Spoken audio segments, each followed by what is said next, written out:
Breaking news in the disappearance of Kyron Horman. Kyron is still alive. We would like all of you, everyone, to continue to get his face out there, to continue looking for him in your day-to-day activities. His mother, Desiree Young, made an emotional plea to his stepmom, Terry Horman. Terry Horman, the stepmother of missing 7-year-old Kyron Horman, has hired a prominent criminal defense attorney, Stephen Howes. Over the weekend, there were 2 911 calls coming from the Hormans' Oregon home. We pray each day for Kyron. We are working with investigators daily to bring Kyron home. We are taking your calls live out to Brandy in Texas. Hi, Brandy. Hi. First of all, I love your show. Brandy, thank you very much, and thank you for calling in tonight. What's your question, dear? My question is, I know at the schools around where I live, you have to sign in before you go anywhere in the school. Was she ever signed in to that school? Excellent question. To James Pitkin, reporter with the Willamette Week newspaper. How does it work at Skyline? At Skyline, they did not have a sign-in system that I'm aware of. They also did not require, they did not have cameras, and they did not call immediately when he was reported absent. They didn't find out until he did not get off the bus, or so they say. Now, in most schools, let me go to you, Eleanor Odom, do they call home when the person doesn't show up? Yes, especially in elementary school, Nancy. They're going to call and check on where that child is to make sure they're sick or that the parent knows that they're not in school. So nothing happened along those lines. Back to you, James Pitkin with the Willamette Week newspaper. Certain reporters were banned from the press conference today. Were you one of them? I was, Nancy. Why? Why were you banned? Kane Horman, Kyron's father, said that he doesn't like the coverage that my newspaper has done or the biggest newspaper in the state, the Oregonian. That's the major daily here. We were both 86 from that press conference. A very bizarre move for a family that's seeking to get as much attention on his case and on his missing child as possible. Let me tell you something. As a crime victim myself, there's no explaining why crime victims do the things they do. A year from now, they may look back and think, I wish I hadn't done that.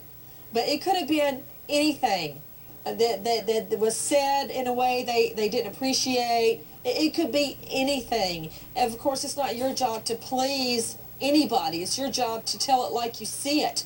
To you, Mark Class, you can comment on that. And I'm not faulting the Horman family either. Because at a time like that, we can't put ourselves in their place. Well, I sort of can put myself in their place. Yes, you can. And I tell you that we never 86'd any media. I think at a time like this, you can't just look to the big superstations. You can't just look to the networks, the cable companies. You have to remember that sometimes your best ally, when everybody else goes away, is going to be your hometown newspaper. Exactly. Something like the Oregonian, which is a powerful force in the state of Oregon. Well, I know that you had Polly go missing, and she was later discovered to be murdered. I know that my fiance was murdered. A completely different set of trauma. But I still stand by the fact that, right or wrong, I can't be in the position, none of us can, of what they are going through right now. Not only to have the boy missing, but suspicion now on stepmommy, who has been raising the child for how long? To you, Kevin Miller, she's been, in fact, when the mom was getting a divorce when she was 8 months pregnant with Kyron, right? That is correct, and she's known Kyron since he was 3 days old. So, mommy, the natural mommy has to go to Canada, I believe, for surgery, for treatment. She had a very, very serious health condition. And the stepmommy is brought in to help as a nanny. She is actually a friend of the bio moms, and wouldn't you know it, she hooks up with Kyron's father. They end up getting married. Long story short, she has been taking care of Kyron since he was a little boy. So this isn't like some evil stepmom coming onto the scene later in life. She's been there all along, and in fact has had a baby girl with Kyron's father. Out to Barbara in Florida. Hi, Barbara. Barbara, are you with me?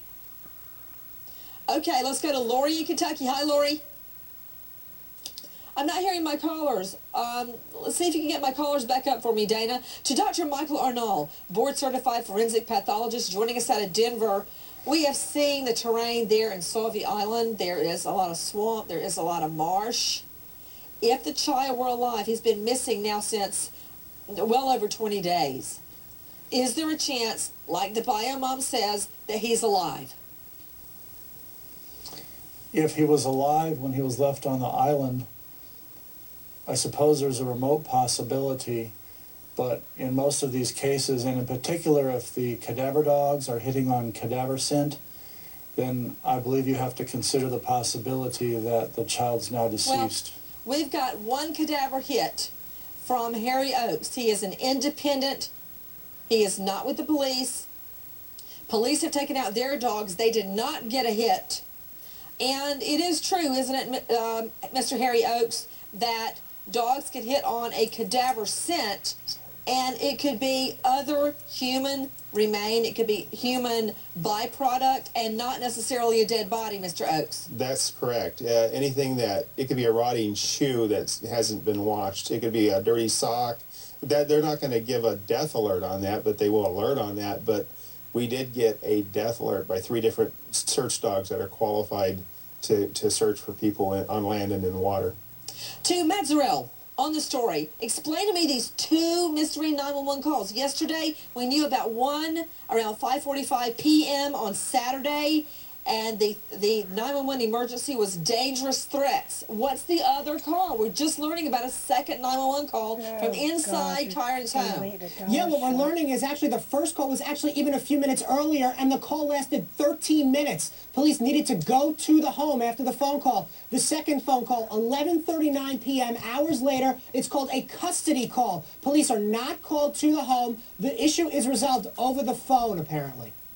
That's very odd, Eleanor, that at 5:45 p.m., nearly 6, there is an emergency call about dangerous threats. About 5 hours later, there's another 911 call about custody. I wonder, did the dad leave the home with the baby at that time? Well, it could be. And what else concerns me, Nancy, is it sounds like a typical domestic violence type call as well. So you wonder what type of violence potentially was going on in the home that evening. Another question. In that restraining order, out to you, Alex Sanchez and Peter Odom, it says the stepmom, Terry Horman, is ordered not only away from children, including her own, but away from firearms, Peter Odom.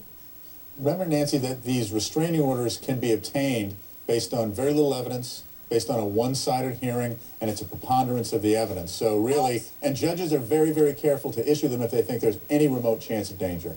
Alex? Yeah, I mean, he's right about that, and it's very temporary until they have a hearing.